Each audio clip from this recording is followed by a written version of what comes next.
L'arte mi ammalia, l'arte mi seduce. L'arte è la mia consigliera migliore, al contempo la mia condanna. Ma è una condanna che mi sono scelto. E come se l'ho scelto? Scerbanenko delle rime, eccolo qui. Se ti domandi a cosa aspiro, io voglio elevarmi.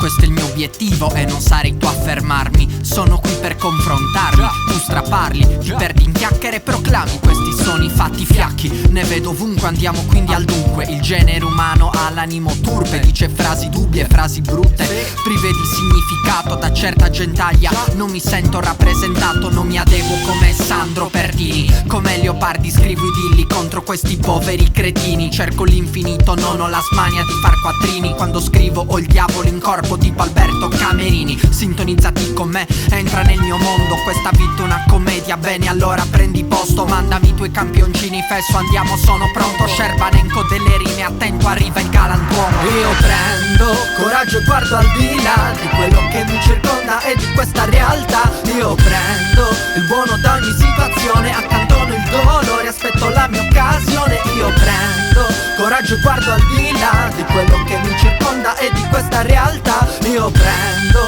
il buono da ogni situazione, accantono il dolore, aspetto la mia occasione. Vuoi punzecchiarmi, vuoi provocarmi, ma i tuoi commenti purtroppo non sono edificanti. Io non faccio brani, faccio epigrammi. Non voglio omologarmi, non voglio ascoltarti. È meglio per te che mi lasci, tu vuoi adularmi. Non puoi copiarmi, non puoi ingannarmi. Questa è la mia era funesta che ora farà fuori tutti questi fili codardi. Tutti vigliacchi raccomandati, voglio vendetta per i bullizzati. Io sono quello che prende le parti di tutti coloro che sono umiliati. Nella gora la gente dice ecco il galantuomo. Stile neoclassico, contro il tuo gusto barocco. Levati di torno sciocco, non reggi il confronto. Sei un ottuso, deficiente, inerte, un misero all'occo. Corro, da sempre correrò per sempre. Non mi fa paura il tuo atteggiamento strafottente. Sono il nuovo Umberto Lenzi, questo è il mio grande attacco. Anche nella burrasca più feroce, non temere, resto calmo. Io prendo coraggio e guardo al di là di quello che mi circonda e di questa realtà. Io prendo il buono da ogni situazione, accantono il dolore, aspetto la mia occasione. Io prendo